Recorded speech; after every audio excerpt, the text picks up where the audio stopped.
Matinding kalaban ng COVID. Ayokong makahawa. At mahawa. Pero kailangan ko na magtrabaho. Kaya di ako magiging pabaya. Di matigas ang aking ulo. Iingatan ko ang aking sarili. Para maingatan ang pamilya ko. Ito ang ambag ko. Ako. Ikaw. Lahat tayo. Sama-sama nating Mayaangat ang bayan. Basta't sama-sama tayo. Sa pag-ingat buhay. Para sa ating hanap buhay. Mask, hugas, iwas.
Pero ang mahuli sa balita is always a big no-no. Kaya Radyo Pilipinas is here to keep you updated. Reliable news delivered to you as it happens. Para sure na wala kang mamimiss. Bookmark our website at www.radiopilipinas.ph.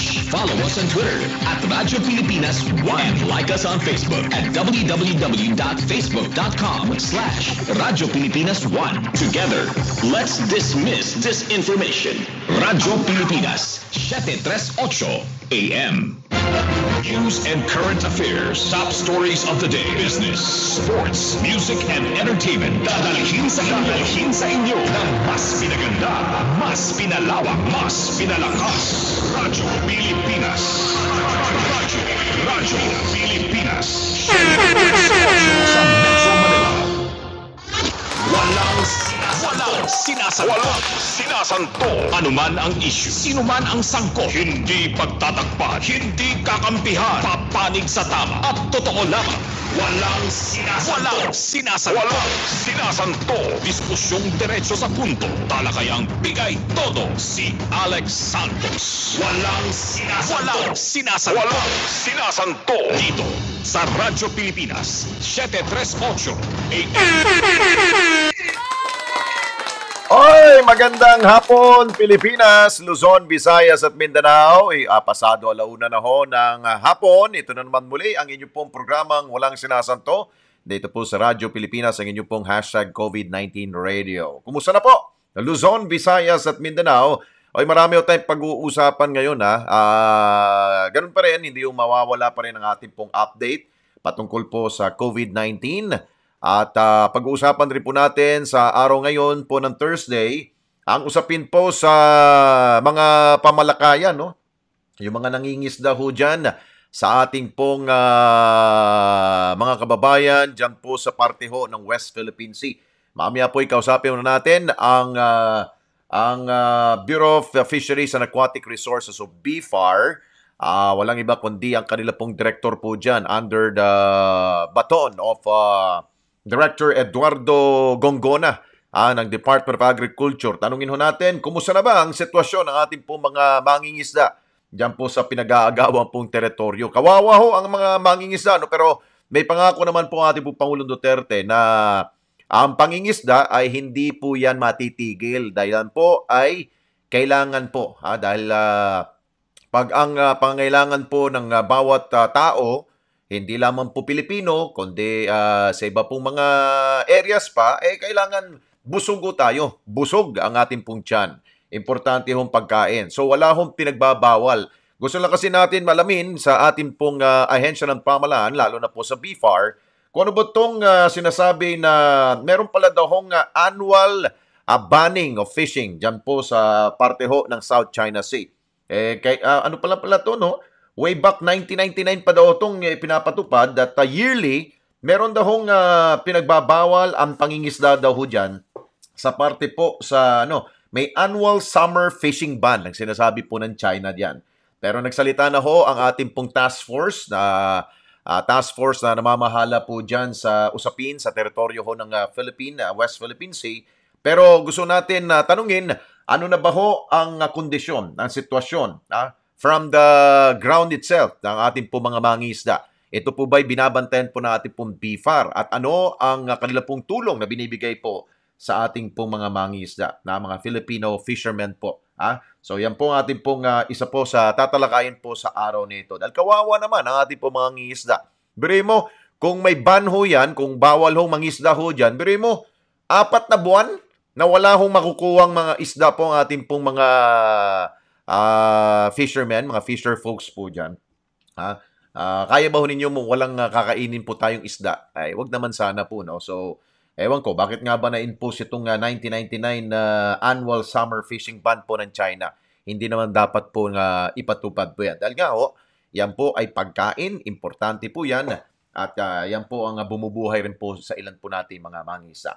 Okay, also, mamaya ay atin rin pong bisitahin rin po ang Senado. Dahil gusto rin po natin kausapin ang dating PNP chief, walang iba kundi si Senator Ronald Bato de la Rosa. Dahil nga po, hingan natin siya ng assessment at ano pang expectations po niya sa bagong hirang ngayon po. Napapalit po kay General Sinas, so ay walang iba kundi si Lieutenant General Guillermo Eleazar na siyang magiging po nating PNP chief from May 8 onwards hanggang November po yan of 2021. So ano bang mangyayari ho sa PNP sa pangunguna ho at leadership po ni Lieutenant General Guillermo Eleazar? Meron ho ba siyang agam-agam na hindi ba ho ba niya mababago ang imahe po ng ating pong kapulisan? I doubt, no? Dahil nakita naman ho natin ang leadership po ni General Eleazar nung siya po ay naging QCPD chief, naging NCRPO chief, tapos naging Task Force COVID Shield Commander. Nung tayo po ay nasadlak po dito po sa pandemya, kita ho natin kung gaano po siya kabangis, kapag meron hong nagkakamali pong pulis na nagagalit po siya. So mamaya po ipakita po natin mga snippets na mga video po niya kung ano ang magiging difference ng pamumuno ho ni General Eleazar. Ngayon po ay papalitan ho ni si General Sinas. Okay? So malaking sigurong pagbabago po dyan sa PNP, no? And I'm sure yan po inaasahan na rin po ng ating po mga kababayan na magiging respetado at pinagkakatiwalaan po ang ating pong kapulisan. Okay, balik ko tayo sa COVID. So yan po ang ating pong mga inimbitahan po sa araw po ng Thursday. Ano ba mga update po natin? Siguro simulan po natin, update po natin sa number of cases sa ating natin. Number cases mo natin ay nasa kahapon as of 4 p.m. May 5, meron po tayong 5,685. Maganda po ang numero ho yan. Hindi na ho tayo tumataas po ng double figure na 1,000 plus para at least ito po ay unti-unti na po bumababa at eventually siguro, baka mamaya, subukan natin, Department of Health. Pwede na ba tayong bumaba na ho sa 5,000? Pwede na bang 3,000 na lang? Pwede na ba 2,000 na lang? Pwede ba 1,000 na lang hanggang 100 na lang po? At eventually, flatten na ho natin, dahil nga ho marami na rin pong nababakunahan ngayon. So total ho natin 1,073,555. Pero malaki pa rin po mga nasasawi. We have 178 pong deaths so far ang naitala po ng Department of Health. Ano pa ho mga latest? Ito, sa patungkol po sa bakuna, ang bakuna po natin ay ang na-administer na po ang batay ho sa figures na ibinigay po ng National Task Force, ito vaccine statistics. Meron na po tayong 2,065,235 ang na-administer na po. Ibig sabihin, naturukan na po yan. Pero we have a total of 4,040,600 doses dahil marami na hong pong mga dumating po mga bakuna at inaasahan pong dadami po ho ang mga bakuna na darating po sa ating pong bansa. So ito pong mga regions, nakita ho ninyo kung paano ho nadidistribute po ang mga bakuna at marami ho dyan ay dito po sa NCR. We have 1.3 million doses ang ipinamahagi po dahil dito talaga ang sentro kasi ho, no, ng ating pong COVID-19 epicenter tayo, high risk po tayo. So mas maigi dito po ibigay ang bulk ng vaccine. At kanina nga po, napansin natin na marami na ho ang natuturukan po ng kanila pong second dose.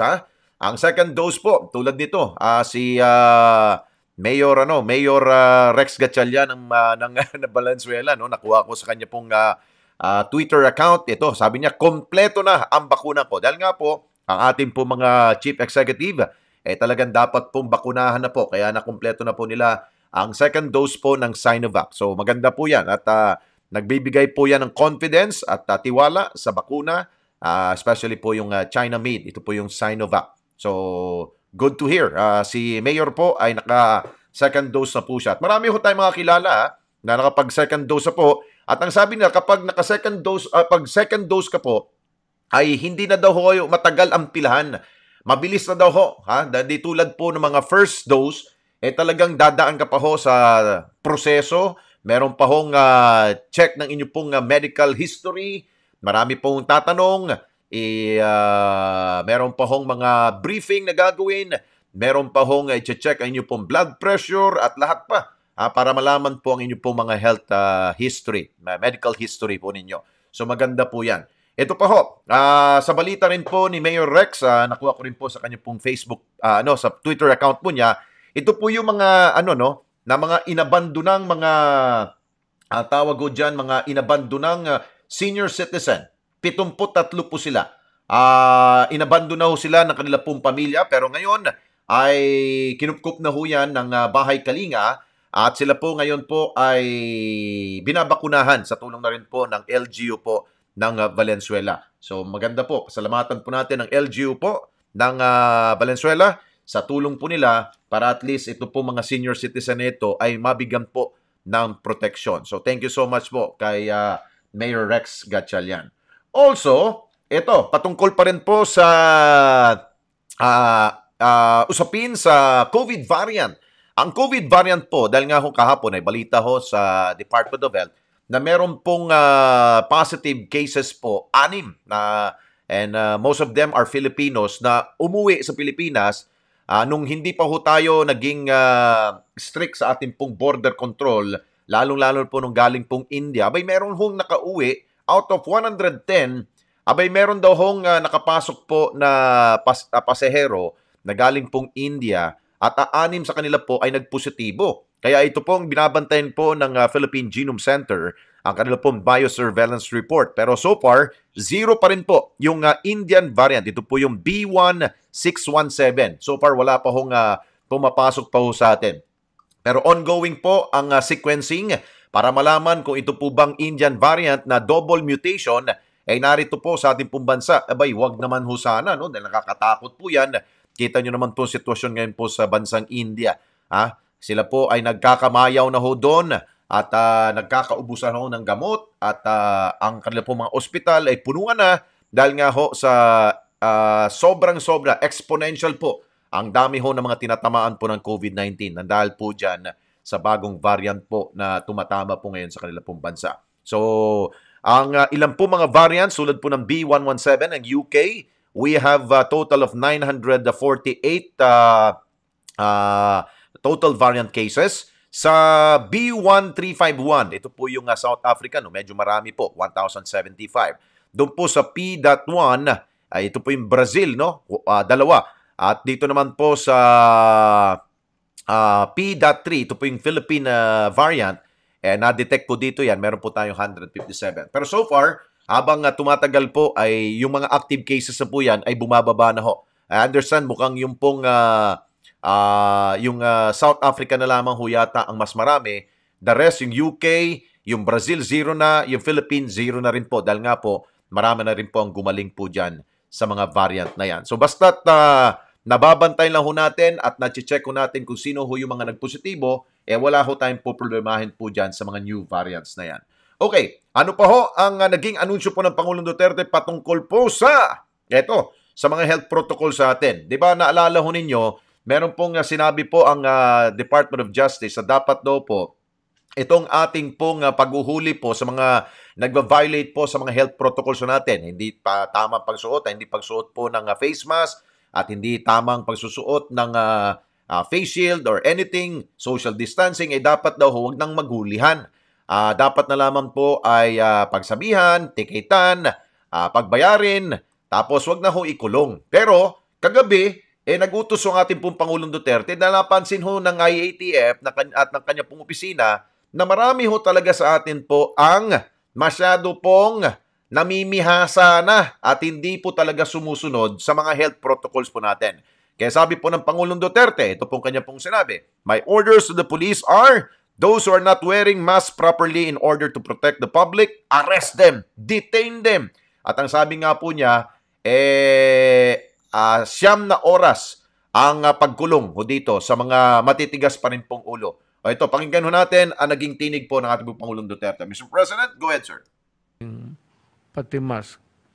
Na itong mask, yung iba, for compliance lang, naglalagay ng mask pero nakalabas yung ilong. Yun. My orders to the police are, those who are not wearing their mask properly in order to protect the public. Kasi kung hindi mo ma-depensahan yung publiko, to arrest them and detain them, investigate them, why they are doing it. You have 9 hours. I-detain mo, tapos investigahin mo siya kung bakit ganun ang behavior nila. Pagka hindi ko ganun. Ayun. Nabanggit po ng Pangulong Duterte. Thank you po, Mr. President. So, 9 hours. Dati ho, ang sabi ni Secretary Minardo Guevara, wala nang hulihan. Dahil nga po, minimal naman ho mga violation na yan. Pero, ang punto ho ng ating po Pangulong Duterte, dahil nga ho, mas lalo hong naggara na ba? Gara ng uban, hindi na ho sumusunod sa mga health protocols. Kaya nangyari, minsan ho, doon po nagkukoso ng pagdami ho ng mga tinatamaan po ng COVID-19. Ngayon, para hindi ho kayo mamihasa, para hindi ho kayo mapagsasabihan na ho ng ating pong mga law enforcers, ang gagawin na lamang ay, dapat po kayong hulihin.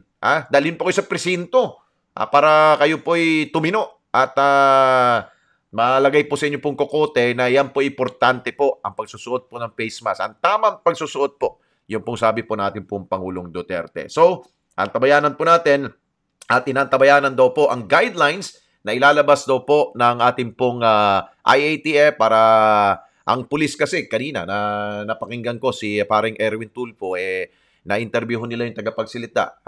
Nagsabi, wala pa daw guidelines. Utos na nga ng Pangulong Duterte ho yan ito namang Task Force COVID Shield. Ewan ko kung ito po ba'y buhay na buhay pa ba itong kanilang opisina. Mukhang wala na ho yata. Kaya napapabayaan natin mga kababayan natin dahil alam nila, when the cat is away, the mouse will play. Kaya yan po yung nangyari. Wala nang sumusunod po sa mga guidelines. So, alintuntunin po para ho tayo maligtas po sa COVID-19. Ito po yung latest po. Bago tayo ipasok natin mga reports mula po sa probinsya, ang ating pong IATF ay naglabas na po ng ito po ay update po patungkol sa imposition of travel restriction o kung kayo may mga kamag-anak na galing pong Pakistan, Bangladesh, Nepal at Sri Lanka, naku, kapitbahay po yan nito pong India, abay kayo po ay pinagbabawalan mo ng pumasok po sa ating pong bansa effective May 7, bukas po yan ng pagpatak po ng alas 12:01 ho ng madaling araw mamaya hanggang May 14 po yan dahil po sa napaulat na baka daw ho meron pong in transit from India dumadaan po dito sa 4 pong bansang ito at from their destination from their pinanggagalingan ho nila Pakistan, Bangladesh, Nepal at Sri Lanka at pumupunta ho dito sa Pilipinas. Nako, kailangan pong higpitan talaga ho natin ang borders para wala hong pumasok na anuman pong maligaw na mga variant po dito. At ito pa ho mga anunsyo po ng ating pong IATF, shall not be prohibited from entering the Philippines, required to undergo an absolute facility-based 14-day quarantine period, notwithstanding a negative RT-PCR result effective immediately. All passengers coming from who have been to Pakistan, Nepal, Sri Lanka, and Bangladesh within 14 days immediately preceding arrival in the Philippines, arriving before, ayun, yung May 7, kailangan daw ho kayong dumaan po sa ito yung mga before. Mamaya po, may darating, papasukin pa ho kayo, pero dumaan po kayo sa 14-day quarantine. Ano pa ho mga latest na update po kanina ng IATF? Ito, Filipinos or foreign passengers merely transiting through India, Pakistan, Nepal, Sri Lanka, Bangladesh shall be subject to the following rules. Ito po, nababasa naman siguro po ninyo na. So, importante ho yan na kailangan pong sundin para maligtas po ang Pilipinas sa anumang panibago pong variant. So, yan. Ano pa bang mga latest na yun lang. So far, para at least mabigyan ko muna kayo ng mga impormasyon para hindi po tayo mangmang sa anumang pong mga latest na binibigay po ng Interagency Task Force. Okay, pasok daw natin ang mga reports bago natin simulan ang ating puntalakayan patungkol po dyan sa West Philippine Sea. Makakasama po natin mamaya po si Director Eduardo Gongona, ang opisyal po dyan sa Bureau of Fisheries and Aquatic Resources. Simulan po natin ang report mula po sa, asa na ba? Marami ng Ito, mula po sa Pangasinan. Higit 30 pamilya mula sa isang bayan po sa Pangasinan nagtapos na po nagtapos na bilang mga 4-piece members. Detalye mula kay Sara Kayabyab. Sara, go ahead. Radyo Pilipinas. Report. Mahigit 30 pamilya mula sa bayan ng Sual dito sa lalawigan ng Pangasinan ang nagsipagtapos na bilang mga benepisyaryo ng Pantawid Pamilyang Pilipino Program of 4Ps. Sa ginanap na programa, kinilala ng pamahalang lokal sa pamamagitan ng Municipal Social Welfare and Development Office ang naging pagbabago sa antas ng pamumuhay ng mga benepisyaryo na patunay na nagamit ng wasto ang cash grants mula sa gobyerno. Ayon kay MSWDO Head Maria Lourdes Sabido, ang mga nagsipagtapos na 4-piece beneficiaries ay nagsisilbing magandang ehemplo Radyo Pilipinas. Dahil nangangahulugan itong maayos na nagamit ang perang inilaan ng pamahalaan. Hiling naman sa mga benepisyaryong nagsipagtapos ang pagpapatuloy ng pagpapaunlad ng sarili at ng buong pamilya at huwag manghinayang sa pagtigil ng cash grants dahil mapupunta naman ito sa mga pamilyang mas higit na ngayong nangangailangan. Ang 4Ps ay isang programa ng gobyerno na naglalayong matulungan ng bawat maralitang Pilipino na may angat ang antas ng kanilang pamumuhay sa pamamagitan ng cash grants para matustusan ang edukasyon at kalusugan ng mga batang kabilang sa naturang programa. Malalapudagupan City, Sara Kayabyab, Radyo Pilipinas. Thank you, Sara. Mula po dyan sa Pangasinan. Sunod natin mula sa Calabarzon, especially sa Quezon Province. Mga nagpositibo daw sa COVID-19 dyan sa bayan ng Alabat. Sinusuplayan ngayon po ng libreng virgin coconut oil o VCO. Detalye mula kay Mara Pepanyo. Mara, go ahead. Radyo Pilipinas. Report. Binibigyan ng libreng virgin coconut oil o VCO ng pamahalaang bayan ng Alabat, Quezon ang mga kababayang nagpopositibo sa COVID-19. Sa isang mensahe sa Radyo Pilipinas Lucena, sinabi ng LGU na tuloy-tuloy ang pagsusupply nila ng VCO sa mga pasyente hanggang sa gumaling ang mga ito at lumabas ng pagamutan o isolation facility. Isinasabay umano ang isang bote o 500 ml ng VCO sa ayudang ibinibigay sa bawat household na may nagpositibong miyembro, kasama na ang ayudang bigas, gulay, isda at karne. Bukod sa mga nakumpirmang positibo sa virus, binibigyan din umano ng VCO ang mga sumailalim sa swab test na naghihintay ng resulta at ang close contacts ng positive patients na sumasailalim sa quarantine. Produkto mismo ng Alabat ang mga ipinamamahaging VCO. Bawat barangay umano ay nagpuproduce ng naturang langis sa ilalim ng community-based livelihood program ng DOLE na tinutulungan namang i-market ng LGU sa pamamagitan ng Alabat Island Farmers Producers Cooperative. Mula sa lungsod ng Lucena, Mara Pepanyo, Radyo Pilipinas. Ay, maraming salamat, Mara Pepanyo, mula po sa Quezon Province. Sunod natin, mula naman po sa Southern Leyte, may higit 18,000 doses ng bakuna na tanggap na ho ng probinsya ng Southern Leyte. Detalye mula kay Dalia Urit. Dalia, go ahead. Radyo Pilipinas. Radyo Pilipinas. Report. Umabot na sa 18,296 doses ng bakunang AstraZeneca at Sinovac ang kabuuang natanggap ng probinsya ng Southern Leyte galing sa national government. Ito ang napag-alaman ng Radyo Pilipinas mula kay COVID Vaccine Coordinator, Ma'am Elena Bagares.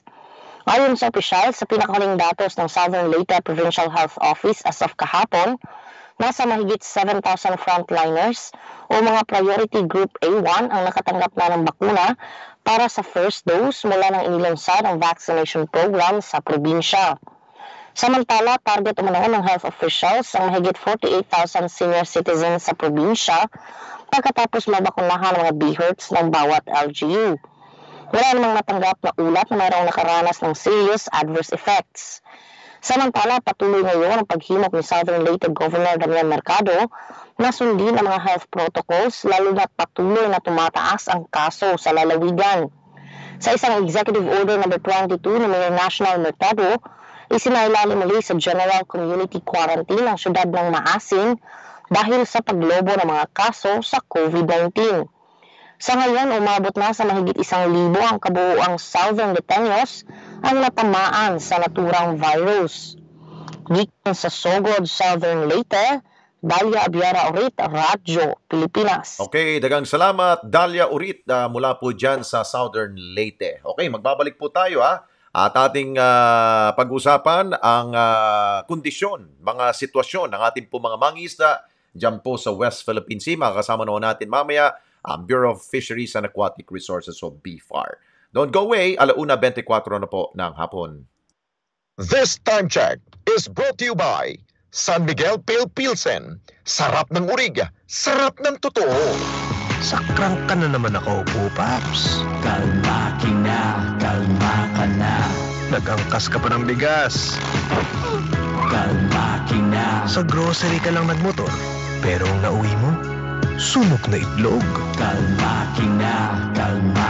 Nag-Petron Sprint 40 ka na lang sana with thermal control system. With TCS formula. Controls heat, sustains power. Para laging chill mode sa road. Petron Sprint 40 motorcycle engine oil. Sustains power, controls heat, and protects engine for a smooth ride. Available in all Petron stations nationwide. Panatilihing masaya ang paglilibang. Ang paglalaro sa casino ay para sa may edad 21 pataas lamang. Magtakda ng oras at limitahan ang gastos sa paglalaro. Huwag magsugal kung nalulungkot. Huwag hayaang makasira ng buhay at pamilya. Para sa impormasyon ukol sa responsible gaming, tumawag lamang sa hotline 521-0957 o bisitahin ang www.pagcor.ph/regulatory.php. Isang mensahe mula sa PAGCOR. Keep it fun. Game responsibly. Alam niyo bang bawal magkabit ng antena sa ilalim o malapit sa linya ng kuryente dahil maaari kayong makuryente? Lubhang mapanganib yan dahil ang mismong pagtatayo ng bahay o anumang istruktura sa ilalim o malapit sa linya o tore ng kuryente ay pinagbabawal din. May kaukulang parusa ang paglabag nito. Kasama na ang pagkakulong ng hanggang 12 taon at may multa din na hindi bababa sa 50,000 pesos. Makipagtulungan upang mapanatiling tuloy-tuloy ang daloy ng kuryente sa inyong lugar at saan man sa bansa. Isang paalala mula sa NGCP.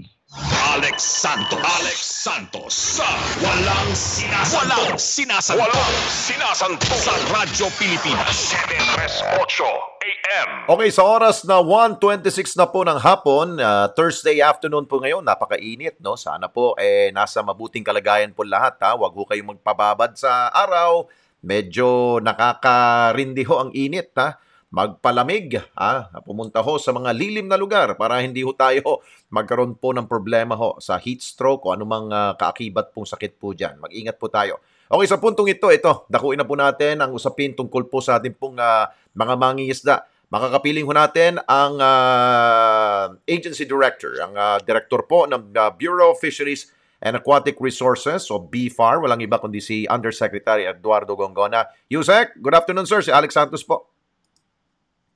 Sir Alex, good afternoon. Director lang po, Edwin Gotor. Opo. Opo, alam nyo naman po ko, bibigay ko po sa inyo ang ranggong yan. Opo, Director, kumusta na po? Unang-una siguro, tatanungin ko muna kayo. What's your position ba dito sa ano bang posisyon ho dito ng BFAR sa order ho ng China? Matagal na pala to. Binasa ko ho yung ni-research ko. Abay, since 1999 pa pala itong annual summer fishing ban ho nila ng China sa atin? Yes, sir. Masabi ko lang, no? Hindi po tayo sumusunod at wala po tayong obligasyong sumunod sa summer fishing ban na pinatutupad ng China sa West Philippine Sea. Dahil ang katubigang ito ay sakop ng teritoryo ng ating bansa. Ito ay ayon na rin sa statement na inilabas ng National Task Force for the West Philippine Sea. Diba? Exclusive economic zone natin yan. At saka inuulit ko, magpahayag ulit ng Department of Agriculture na dapat nating ipaglaban ang ating karapatan sa West Philippine Sea at exclusive economic zone. Kasabay ang panawagan sa bawat Pilipino na magkaisa at makilahok sa paglaban sa illegal, unreported at unregulated fishing sa mga katubigang sakop ng Pilipinas. Di ba? Sinabi ni doon sa Juan hello? Opo, go ahead po, Director. Yeah, at sinasabi natin na Go ahead po, sir. Go ahead. Yes. Hello? Opo, nandito po ako. Nakikinig po ako, Director. Ang sunod dito, dapat lamang napapakinabangan ng ating mga mangingisda at ng buong Pilipinas ang ating pangisdaan at likas na yaman sa West Philippine Sea, di ba? Kaya naman, sinusuportohan ng Department of Agriculture, Bureau of Fisheries and Aquatic Resources ang panawagan ng Chairman ng National Task Force for West Philippine Sea na si National Security Advisor Hermogenes Esperon sa ating mga kapwa Pilipino na magtungo sa West Philippine Sea at mangisda dahil ito ay parte ng ating karagatan. Oho. Kung balikan lang ho natin ang order ho nila, kung since 1999 pa ho yan, biro mo from May 1 daw ho to August, parang ang tagal pala ho ng parang fishing ban no? Pero sa mga nagdaan pong panahon, ano pa rin, tuloy-tuloy pong pangingisda ng ating mga kababayan dyan, sir, no? Yes, sir. Kasi meron din tayong sariling, alam mo, ang ating mga mangingisda, meron silang cycle talaga na alam nila kung kailan yung nandyan yung mga isda, di ba? Maliban dyan, meron din tayong off-fishing season. Na ang off-fishing season natin dyan sa West Philippine Sea, dyan sa katubigan ng vicinities ng Palawan, ay magsimula ng November 1 hanggang February hanggang March 1, parang ganun eh. So, ngayon, open fishing season tayo. Tapos sila mag-close fishing season eh. Oo nga. So, yun sa ating open fishing season eh. Paano naman yung kaukulang produksyon ng isda na makukuha natin dyan, open fishing season pa naman. Saka hindi tayo talaga dapat na sumunod sa kanila kasi meron tayong sariling calendar. Tama, no? May calendar, may schedule tayo, no? Kung kailan yung kailan tayo pwedeng humintong mangisda, di ba, sir? Yes, sir. Meron po tayo niyan. We take care of those things. Alinsunod sa ating mga batas, alinsunod sa ating mga regulasyon, policies. Kaya kailangan Pilipinas para sa Pilipinas. So ngayon po, Director, baka pwede ho nyo kami ikwentuhan, ano po ba talagang sitwasyon po ngayon ng mga mangingisda po dyan? Kung sinasabi ho ninyo na freely they can, pwede ho silang pumunta ho sa dagat at manguha ng isda, kumusta naman po ang kanila pong mga naani, kanila pong mga na-harvest po doon? Okay ho ba? Doon alam mo yung West Philippine Sea, ang katubigan ng West Philippine Sea ay magsimula doon sa Region 1, Region 3, part of NCR, and 4B, di ba? Lalo-lalo yung Palawan area. Every year, nagpo-produce yan ng 324,000 metric tons. At alam mo naman, ang Palawan, malapit sa Metro Manila. And therefore, karamihan ng nauhuli dyan nang pupunta dun sa i-embark. Na-embark sa Nabotas. And pag Nabotas Fishport and some parts of Calabarzon area, lalo sa Lucena, yes. Lalo na dito sa Metro Manila. And therefore, yan ay nagsusupply ng pagkain dito sa Metro Manila. Oho. 324,000 metric tons every year. Kasama na dyan yung municipal fishing production and commercial fishing production po. Oho. At Director, ano ba ho mga isdang nakukuha ho dyan para sa kaalaman ho natin po mga tagapakinig ho? Alam mo, yung West Philippine Sea, medyo mababaw na area yan. Marami diyang corals. Okay. Kaya pag mga corals, maraming isdang bato, gaya ng lapu-lapu, kitang, and those mga high-value fish na nandyan eh. So, karamihan ng nahuhuli dyan, ng mga nangangawil, di ba? Ay yung mga kwan yan, yung mga high-value fish. Ngayon naman, meron naman tayong nangingisda dyan for mga magagalunggong naman. May certain areas naman silang na kung saan sila nangingisda. Alinsunod sa Fisheries Code, yung Republic Act 8550 as amended by Republic Act 5654, di ba? So, pag maraming isda na, iba pa nang sinasabi namin palagi, pinangalagaan mo yung municipal water, kasi nandyan nag-spawn, nag-regenerate, nandyan yung fish habitat ng isda. At karamihan dyan sa municipal water, nandyan yung mga corals na talagang kung saan sila naglilay ng eggs, fish habitats na rin, at lahat na. At ang katubigan na yon, ang dami dyan sa Palawan area hanggang dun sa West Philippine Sea. So, westward ng Palawan. So, ibig sabihin nun, napakarami ng isda dyan. And then, meron tayong scientific study dyan. And in fact, yung UPMSI nga ang nag-kuhan dyan na talagang maganda ang katubigan yan at nagpuproduce yan ng mga isda, lalo na yung mga high-value fish. Opo. Na, paborito natin. Oh. Yes. At Director, gusto rin siguro malaman ng ating po mga kababayan na nakikinat nanonood. Ano ho ba ang proteksyon? Ito po ba'y pantay na proteksyon na binibigay po natin sa mga small fishermen kumpara ho doon sa mga malalaki pong mga fishing magnate natin? Baka mamaya, ang BIFAR, pinoprotektahan lamang ho ninyo yung mga malalaki ho mga barko na Filipino vessel. Pero yung po mga maliliit natin mga mangingisda ho dyan, baka inichipwera ho ninyo. Hindi. Kaya nga yung ang inuuna natin yung municipal water kasi nandyan yung municipal fishing, di ba? Hindi naman sila pwedeng mag-more than ng 15 kilometers kasi maliban sa maliliit yung bangka nila, 3 gross tonnage lang ang pwede dyan. Yes. Hindi yan tatagal sa malalim na lugar, malayong lugar. Ang talagang pupunta doon sa karamihan sa West Philippine Sea ay yung mga light commercial natin. At meron tayo dyan, we have registrations ng ganyan sa fish registration namin ng mga boats, boat registration. At ang Region 3 nga, meron diyang more than 100 light commercial fishing boats na nagpa-apply dyan sa West Philippine Sea.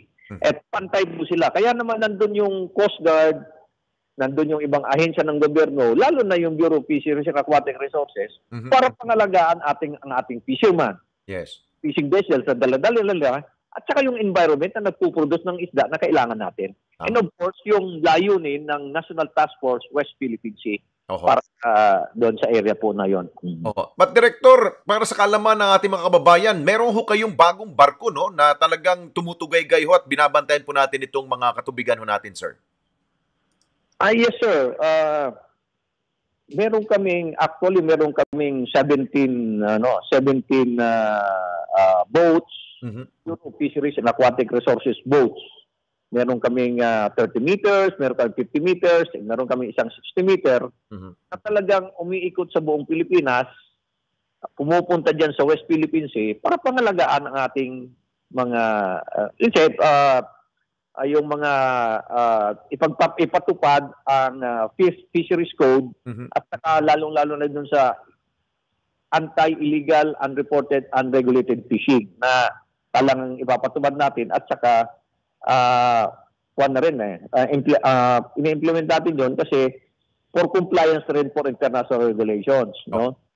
At kaya, sa ngayon nga, masabi ko lang sa'yo, meron kaming pitong vessels na nandyan sa West Philippine Sea, tumutulong doon sa ibang ahensya, lalo na sa Philippine Coast Guard. Kaya nakita mo na sa news na nagkaroon sila ng exercise. Yes. And then of course, na-harmonize namin po ang mga mandato namin. And each has its own mandate.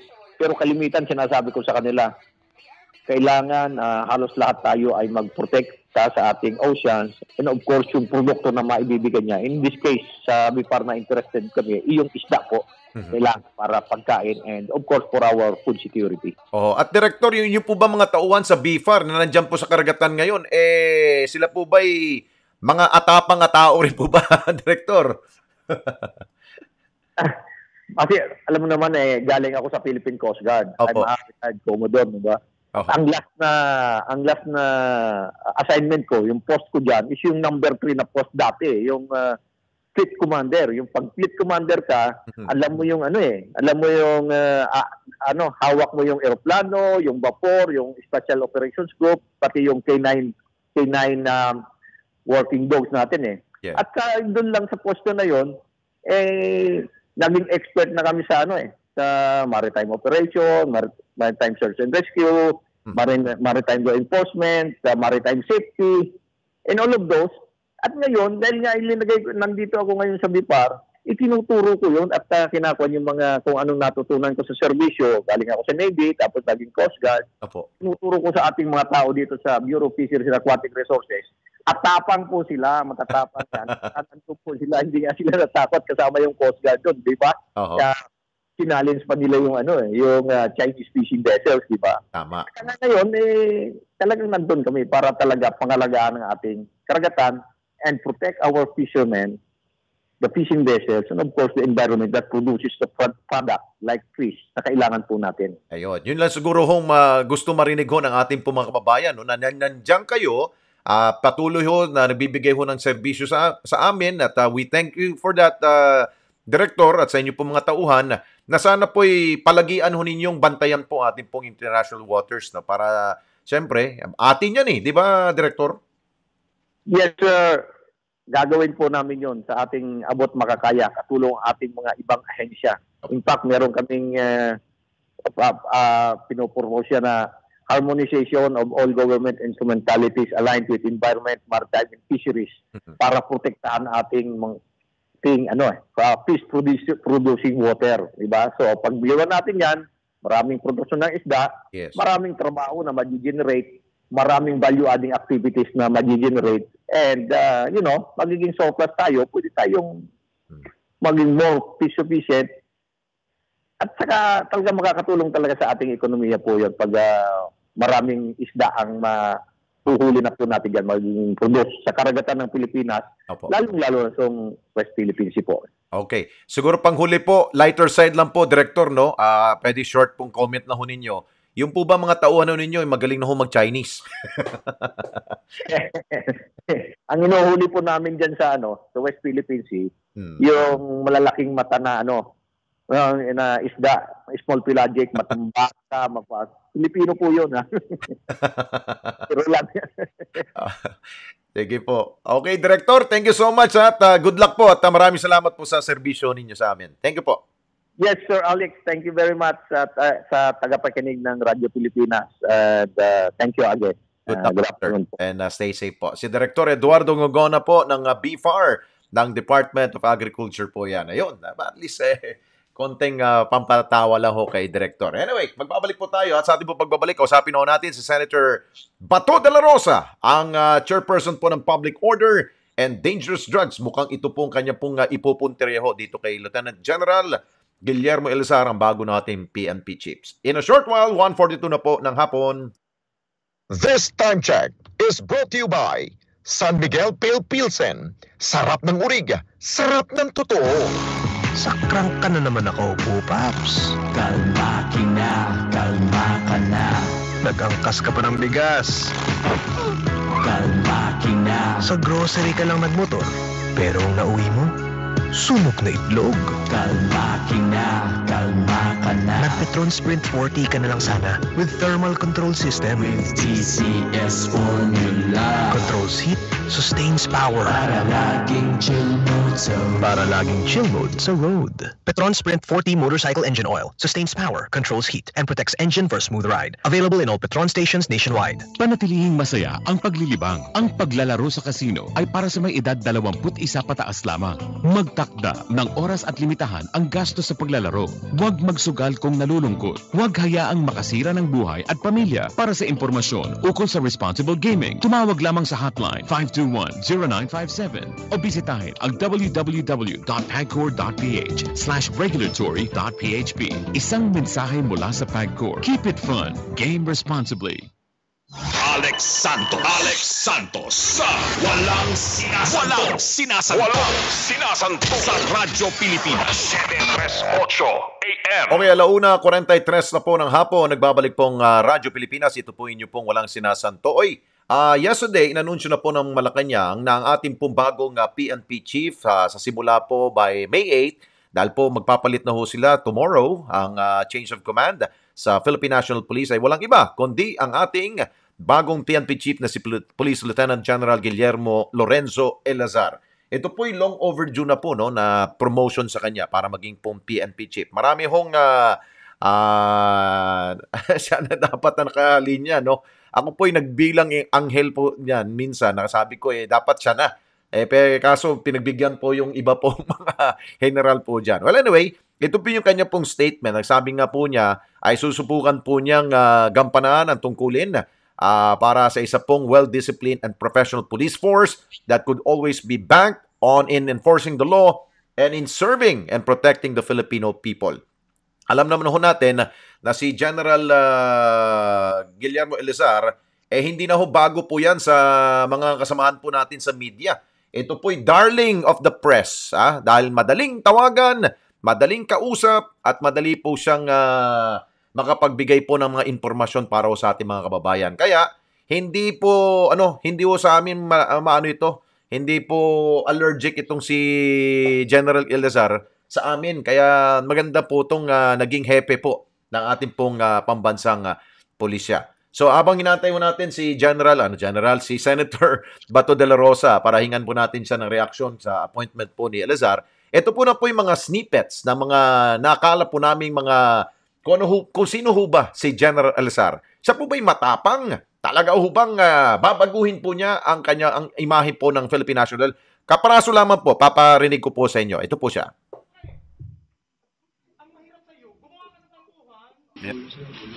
Mag-deliberate ka ba? Ha? Gagamitin mo pa yung Diyos yun nakuha na nga yung items na kinuha. Yung kinuha ng items sa kuha sa kanya, kayo magkasama ikaw. Ano masabi mo? Yan, ganun po siya Ano ka? Ha? Tumingin ka nga! Tumingin ka! Tumingin ka! What? Ano? Galit ka? Ha?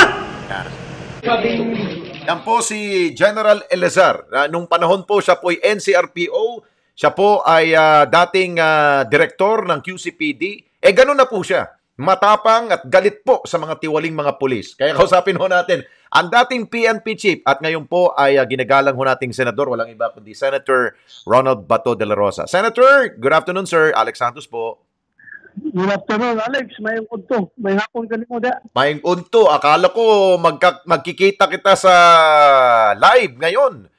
Hindi pala capable ngayon, sir, ha? Nasa labas ako, Alex. Nasa labas. Ayun. Okay. Hindi ako makasap ng kwan. Yes. Anyway, sige. Senator, your reaction po on Elazar's appointment as next PNP chief. Based on your assessment po sa kanya, ano sa tingin ninyo? Excellent choice. The President made the right decision to appoint General Elazar as the next chief PNP. Kilala natin siya bilang isang professional at very effective and very efficient officer. So, malaki ang tiwala ko sa kanya na yung level of professionalism ng PNP ay lalo pa niyang mapapataas. Oho. At Senator, How can he turn or change the PNP's image as a respected and trusted law enforcement agency? Ano sa tingin mo ba ang kailangan ho ba ng isa pong PNP chief? Well, para sa kanya, he just continue what he's doing, yung walk the talk na ginagawa niya, at saka patuloy niyang ilalabi sa Kongreso yung mga measures na magpapalakas sa internal disciplinary powers ng isang chief PNP. Baya yung isang internal disciplinary mechanism ng PNP na malapit at similar sa military. Napakalaki ang organisasyon ng PNP, kailangan talaga ng magandang internal disciplinary mechanism. Kung wala kang ganyan kagandang mechanism, hindi mo talaga madisiplina ang PNP. Kasi sa ngayon, kulang pa sa powers yung PNP. So patuloy niya ipaglalabi yung legislation na yan dapat. Okay, Senator, during your stint as PNP chief, ganun ka rin ho ba noon na kung meron kang nakaharap po na mga scalawag na pulis, naninigaw ka rin ba, Senator? Minsan, depende sa sitwasyon. May panahon na hindi ako makapagpikti. May panahon na hindi mo kaya pwedeng pabayaan na lang yung maling actuation ng iyong mga subordinates, di ba? Kailangan natin ng on-the-spot correction. Kasi kung isang kamalian, pinabayaan mo lang, hindi mo kinukorek on the spot, ay akala ng isang batang pulis, ito'y okay lang pala ito, hindi ako sinita ng chief PNP. So kailangan talaga on the spot correction. Like yung ginagawa ni Eliezer, pag may nakita siyang mali, talagang correct niya na to the point na minsan nagagalit na. Ay, hindi mo maiwasan yan sa kadaming tigas ng ulo ng PNP. Talagang tataas yung high blood mo dyan. So, ibig sabihin, yung ginagawa niyang paninigaw, merong epekto yun sa mga tiwaling pulis, sir, no? Meron talaga. At maramdaman ng iyong mga tauhan na human business. Tama. Hindi ka isang commander na pabaya. Kahit na gumagawa ng kalukuhan nito, okay ka lang, cool ka lang. So, parang effect sa kanila yun. Pero kung magkakaroon ng corresponding reaction galing sa'yo, minsan violent reaction ba dahil nga sa pag nanais mo na matutuwid yung takbo ng yung organisasyon, maramdaman ng mga tao mo yan na itong aming boss ngayon, he means business, hindi ito pwedeng babaliwalain natin. Sundin natin yung kanyang mga polisiya. So mukhang ito yung naging batayan rin ni Pangulong Duterte, no? Ito ho yung PNP chief na merong bayag. Ika nga. Meron talaga. Proven yan. In fact, when I was the chief PNP, inappoint ko yan as director ng Quezon City Police District. Tama, QCP. Alam natin, sa buong Metro Manila, ang Quezon City may pinakamalaking area at may pinakamaraming problematic areas, no? Pagdating sa droga, pagdating sa kriminalidad. So, siyang nilagay natin dyan dahil alam natin yung kanyang capability to lead that particular police district. Yung isa pang maganda sa kanya, General, Senator, I think you notice also, yung kanyang pagiging darling of the press, madaling tawagan, madaling ma-interview, at nababanggit niya sa taong bayan ang kanyang saloobin, di ba, Senator? Yan ang qualities na isang commander na walang tinatago. Walang tinatago, transparent ka. Tama. Bahala na kung magkakamali ka sa sasabi mo, at least meron kang nasabi, hindi ka nagtatago. Kasi kung nagtatago ka, yung media ang magsasabi ng para sa'yo, yung mali na ang interpretation ng media sa yung mga accusation. So maganda yung sa'yo talaga magagaling from the horse's mouth. So tama yung ginagawa niya. Sige, siguro lastly po, Senator, now kayo po ang Public Order and Dangerous Drugs Committee Chair. Ano po dapat niyang gawin o improve if ever sa larangan po na ito pong inyo pong binabantayan po sa inyo pong komite sa mataas sa kapulungan ng Kongreso? Well, how I wish sana during his stint as the chief PNP, walang malalaking mga sensational cases na mangyayari dito sa Pilipinas na involving the PNP as the suspect. Yeah. Yun ang aking ini-expect sa kanya. Sana. How I wish para smooth sailing yung kanyang pagpapatakbo ng PNP organization. Dahil kung ang PNP is ang attack sa mga problema na internal problems, how can it solve the external problems sa environment kung saan nandoon yung kriminalidad, nandoon yung problema sa law and order nasa labas. Paano mo i-address yung problema sa labas kung yung problema mo sa loob hindi mo kaya i-address? So dapat para maganda yung treatment natin sa problema sa labas, hindi tayo dapat magkakaproblema dito sa loob. So dapat ganun mangyayari. At what about sa illegal drugs po, Senator? Sa tingin ho ba ninyo during his stint, time niya, mawawala na ho itong mga shabu-shabu na ito? Well, proven na niya yung kanyang track record nung nasa Quezon City siya at nung nasa PCRPO siya. Yung kanya namang drive, lalong-lalo na dyan sa anti-drugs is andyan palagi. Lalo na ngayon na he is already at the helm of the PNP organization, sigurado akong gagawin niya yan. Dahil alam naman yan na yan ang priority program ng ating Pangulo. So, I expect na maraming accomplishment na mangyayari during this time. Okay, sige po. Senator, thank you so much for your 2 cents worth advice para sa ating pong Chief PNP, and I'm sure gagampanan ho niya. At kung hindi nyo gagampanan, ano po ang warning nyo sa kanya? Hindi niya kailangan warning yan. Alam niya, yung taong mata ng taong bayan, nakamasid na nagbabantay sa kanya. Every move. If you are the Chief PNP, lahat ng move mo binabantayan. Yan. Huwag siya dapat magpamanyanita. Para hindi siya mapupunaan. Sumunod lang siya. Senator, thank you so much. Dagang salamat. Ingat po kayo, sir. Yes, dagang salamat, Alex. Maying hapon. Maying hapon. Si Senator Ronald Bato de la Rosa, ang ating pong kababayan, taga Mindanao, ang kinatawan po dyan sa ating pumataas sa kapulungan ng Kongreso. Okay, maraming salamat po sa pagsama sa isang oras po na talakayan. 1:55 na po. Susunod na po ang News Advisory ng ating pong himpilan. Maraming salamat po kay Ren Bergavera at kay Roxanne Uwamil at syempre aming pong executive producer na napakaganda. Walang iba kundi si Ivy Grace Rivera. Until tomorrow, ingat po kayo. Bye. We know you're always on the go, pero ang mahuli sa balita is always a big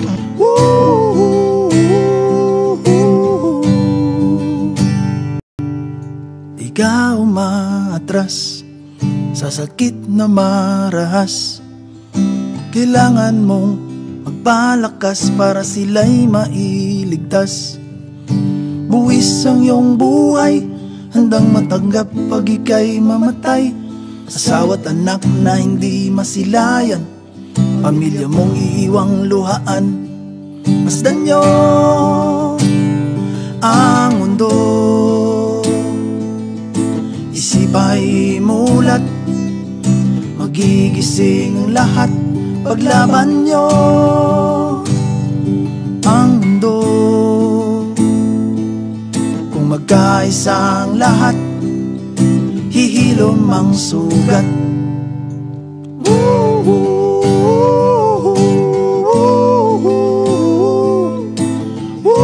Mahawa. At mahawa. Pero kailangan ko na magtrabaho. Kaya di ako magiging pabaya. Di matigas ang aking ulo. Iingatan ko ang aking sarili. Para maingatan ang pamilya ko. Ito ang ambag ko. Ako. Ikaw. Lahat tayo. Sama-sama nating Mayaangat ang bayan. Basta't sama-sama tayo Sa pag-ingat buhay. Para sa ating hanap buhay. Mask, hugas, iwas. Bumibirada sa mga usapin kapag kailangan na masusing himayin. Ang tiwala ng tao ay lubhang napakahalaga, kaya aming tatapatan ng makatotohanang pagbabalita. Aksyon, solusyon para sa paglalahad na napapanahon. Hindi lang basta tapang, balita ang patas at makabuluhan. Naglilingkod gabi-gabi para sa makabuluhan, matapang at makatotohanan. Ulat Bayan. Yang linaw ang mga opisyal na pahayag ng pamahalaan. Hanapin ang source, maging maagap sa pagkalat ng balita. Magbantay, ang mga pinuno ay may pananagutan sa taong bayan. Sa kabila ng panganib, higit na mananaig ang pagtupad sa tungkulin. Ang pagbibigay ng impormasyong tapat at wasto ay bahagi ng ating serbisyo publiko. Sila ang mga magigiting na mamamahayag na inyong pinagkakatiwalaan. At ito ang mas pinalakas na PTV News, ang boses ng katotohanan para sa bayan. Ngayong gabi sa Ulat Bayan.